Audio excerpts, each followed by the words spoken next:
Para sahabat musafir yang terkasih, jumpa lagi bersama saya Pater Todi Manek CMF dalam program Musafir edisi Hari Raya Pentakosta, Minggu tanggal 23 Mei tahun 2021. Pada hari ini kita akan merenungkan tentang perayaan hari ini, Hari Raya Pentakosta. Ada 3 hal yang kita renungkan. Yang pertama, apa saja yang terjadi pada hari Pentakosta? Yang kedua, tanda-tanda apa saja yang terjadi pada hari Pentakosta? Dan yang ketiga, sebagai orang Kristiani, ketika merayakan Pentakosta, apa yang mau kita lakukan dengan merayakan hari Pentakosta? Atau undangan apa saja yang dituntut dari kita untuk kita menanggapinya? Namun terlebih dahulu, marilah kita membuka permenungan kita pada hari ini dengan doa pembuka. Marilah berdoa. Dalam nama Bapa dan Putra dan Roh Kudus. Amin. Ya Allah Roh Kudus, Allah kebenaran, datanglah, terangilah akal budi dan hati kami, agar mampu memahami sabda Bapa dan Putra. Sebab Dikaulah Allah kami, yang bertahta bersama Bapa dan Putra, kini dan sepanjang segala masa. Amin. Dalam nama Bapa dan Putra dan Roh Kudus. Amin. Mari kita mulai dengan yang pertama. Apa yang terjadi pada hari raya Pentakosta? Pada hari raya Pentakosta, semua orang Yahudi di bawah kolong langit ini, dikatakan demikian, berkumpul di Yerusalem.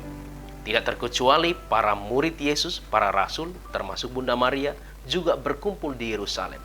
Karena Pentakosta itu adalah hari raya panen syukur, panen raya. Karena itu mereka berkumpul di Yerusalem untuk merayakan perayaan ini. Pada hari raya itulah terjadilah peristiwa turunnya Roh Kudus. Mari kita melangkah ke yang kedua, tanda-tanda apa yang mau mengatakan kepada kita bahwa Roh Kudus turun. Yang pertama adalah terjadi tiupan angin yang keras. Jadi ada bunyi dari langit dan seperti tiupan angin yang keras. Tampak juga lidah-lidah api yang hinggap di atas kepala para rasul. Yang ketiga, dan tanda ini yang paling menarik, yang kita mau renungkan pada hari raya Pentakosta ini adalah murid-murid itu mampu berbahasa dalam bahasa orang lain. Apa buktinya?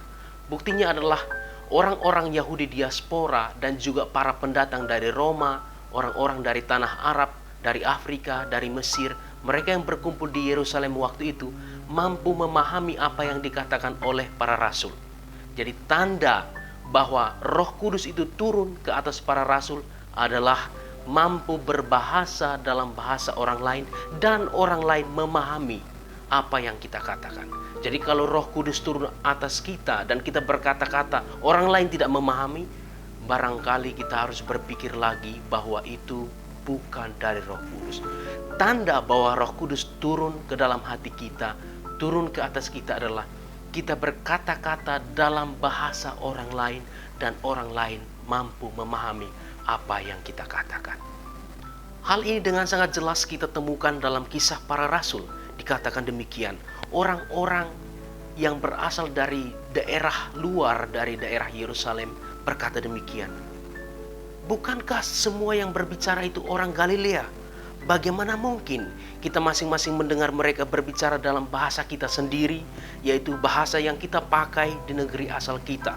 Kita orang Parsia, Media, Elam, penduduk Mesopotamia, Yudea dan Kapadokia, Pontus dan Asia, Frigia dan Pamfilia, Mesir dan daerah Libya yang berdekatan dengan Kirene, pendatang-pendatang dari Roma, baik orang Yahudi maupun penganut agama Yahudi, orang Kreta dan orang Arab. Para sahabat musafir yang terkasih, sekali lagi poin yang menarik yang kita renungkan pada perayaan Hari Raya Pentakosta ini adalah para murid yang menerima Roh Kudus itu mampu berbahasa dalam bahasa orang lain dan orang lain mampu mengerti. Dengan demikian, para sahabat musafir yang terkasih, kita datang pada poin ketiga permenungan kita. Apa yang mau kita bawa atau apa yang mau kita renungkan dari Hari Raya Pentakosta? jelas sekali bahwa Hari Raya Pentakosta ini mau mengundang kita untuk berbahasa dalam bahasa orang lain dan orang lain mampu memahami apa yang kita katakan. Sehebat-hebatnya kita, sepintar-pintarnya kita, kalau kita menyampaikan pendapat kita, pikiran kita, perasaan kita, kehendak kita kepada orang lain, dan orang lain tidak mampu memahami apa yang kita katakan, kita pikirkan, kita rasakan, kita kehendaki, itu tandanya bahwa barangkali Roh Kudus belum turun ke dalam hati kita, belum turun ke dalam diri kita. Karena sekali lagi jelas sekali bahwa peristiwa Pentakosta tandanya adalah, yang pertama, ada bunyi seperti tiupan angin yang keras. Yang kedua, ada lidah-lidah api yang turun ke atas para murid. Dan yang ketiga, tanda yang paling menarik adalah mereka mampu berbahasa dalam bahasa orang lain dan orang lain mampu memahami. Dengan demikian, tanda bahwa kita telah menerima Roh Kudus adalah kita mampu membahasakan kebesaran-kebesaran Allah dalam diri kita dan orang lain memahami itu dengan baik. Mengapa? Karena kita membahasakan apa yang kita alami, apa yang kita rasakan, apa yang kita pikirkan, apa yang kita kehendaki dalam bahasa orang lain. Kita mampu membahasakan dalam bahasa hati orang lain dan mereka mampu memahami. Itulah inti dari perayaan Hari Raya Pentakosta. Kita menerima Roh Kudus. Menarik bahwa dalam bacaan Injil hari ini kita diperkenalkan oleh Yesus bahwa pribadi ketiga yang akan diutus oleh Bapa dan Putra adalah Roh Kudus. Roh Kudus disebut sebagai Roh kebenaran. Tuhan Yesus mengatakan kepada para muridnya pada perjamuan malam terakhir sebagai pesan-pesan terakhirnya demikian.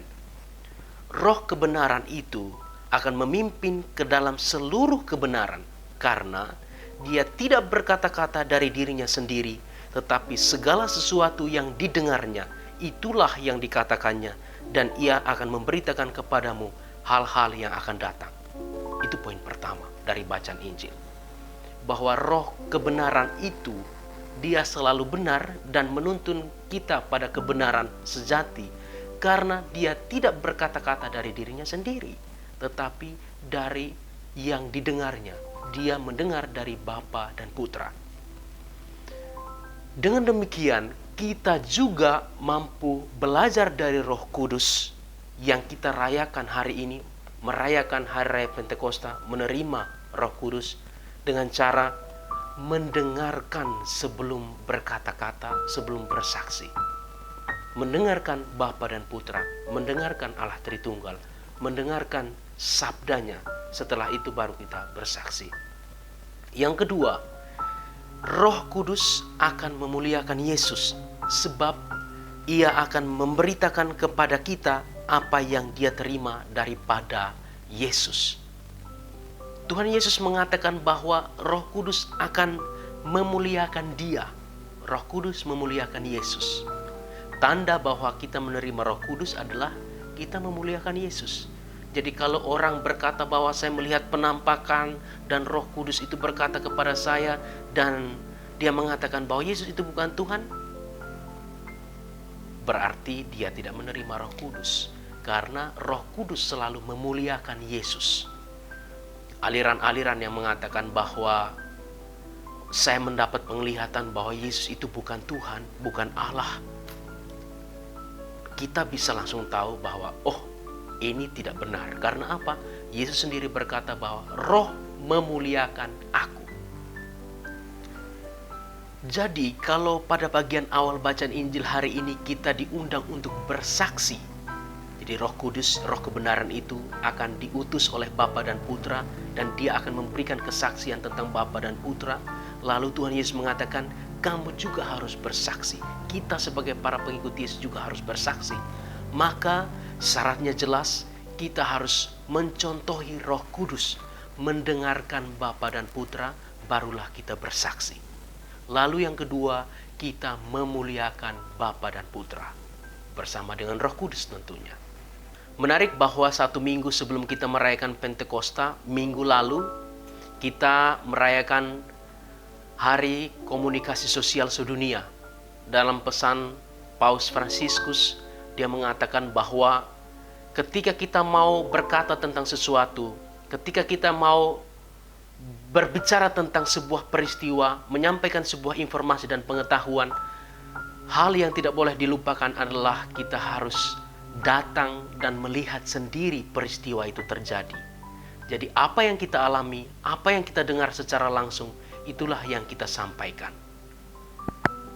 Sangat tepat dengan bacaan Injil hari ini mengajak kita untuk tidak langsung berkata-kata, tetapi terlebih dahulu datang berada di hadapan Allah Tritunggal, mendengarkan Dia, lalu atas dasar pendengaran kita mencermati semuanya itu, menghayati semuanya itu, lalu kita membagikannya kepada orang lain. Sebagai kesimpulan, kita boleh mengatakan demikian. Pada hari raya Pentakosta ini kita diundang untuk mencontohi Roh Kudus yang sebelum kita bersaksi, terlebih dahulu kita harus mendengarkan Allah Tritunggal. Apa yang dikatakan Allah Tritunggal? Marilah kita mendekatkan diri pada Roh Kudus, Roh kebenaran yang menuntun kita pada kebenaran-kebenaran ilahi, dan kita mampu untuk memuliakan Tuhan karena Roh akan menuntun kita untuk memuliakan Tuhan secara benar. Jadi kalau kita menerima Roh Kudus, berarti kita mampu bersaksi setelah mendengarkan Bapa dan Putra bersama dengan Roh Kudus. Lalu kita bersaksi dalam bahasa orang lain, sehingga mereka mampu memahami apa yang kita katakan. Itulah inti Hari Raya Pentakosta. Tuhan memberkati. Para sahabat musafir yang terkasih, marilah kita menutup permenungan kita dengan doa penutup. Dalam nama Bapa dan Putra dan Roh Kudus. Amin. Yalah Roh Kudus, Roh kebenaran, syukur selimpahnya kami haturkan kehadirat-Mu, karena Dikau telah menerangi akal budi dan hati kami, sehingga kami mampu memahami sabda-Mu. Dikaulah Allah kami, kini dan sepanjang segala masa. Amin. Dalam nama Bapa dan Putra dan Roh Kudus. Amin.